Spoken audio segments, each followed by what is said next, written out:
My name is Melissa, and I was at my grandparents' house with my cousin Andrea. My grandparents live in the countryside in a rather isolated spot. We had decided to go for a walk to explore the surroundings.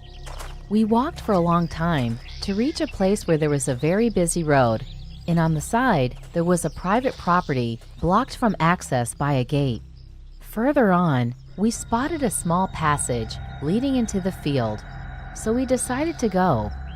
This place actually leads to the private property seen a little earlier. Entering it, we saw a large space where there were swamps and kind of a mini lake. This lake was surrounded by trees and bushes and therefore not very visible outside the property. As we approached, we could see an orange life jacket on the ground. In front of us, there was a wooden pontoon.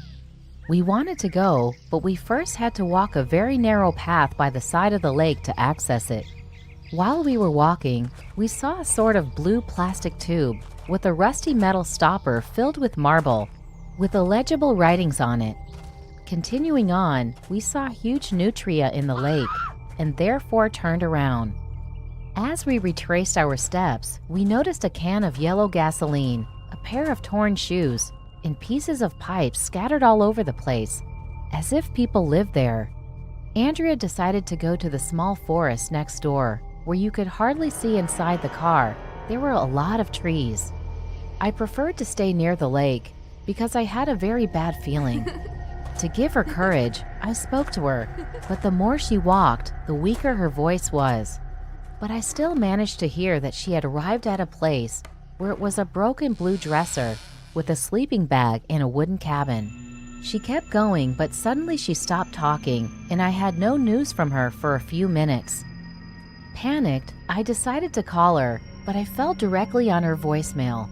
I was nervous and started to worry. I looked around, repeating Andrea's name and number so many times, and that's where I saw him. A tall man who was about 6 feet tall and extremely thin. He had skin on his bones, very hollow cheeks, and huge dark circles, as if he hadn't slept in days. He kept whispering words over and over that we could hardly hear. All I could understand was that he was speaking in another language. It sounded like gibberish.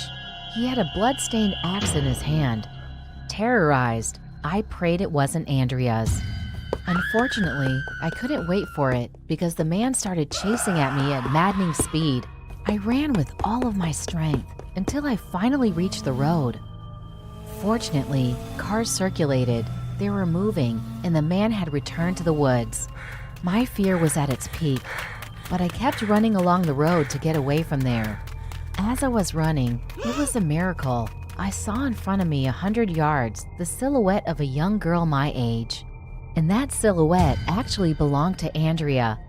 I ran to her in tears, and we returned to our grandparents with fear in our guts. Like me, she had managed to escape by taking another passage. It's been 4 years since this event happened, and I still wonder what would have happened to us if this man had caught up to us. Thanks for watching. Subscribe to the channel to get our latest exclusive videos. Plus, hit the bell so you don't miss a single one.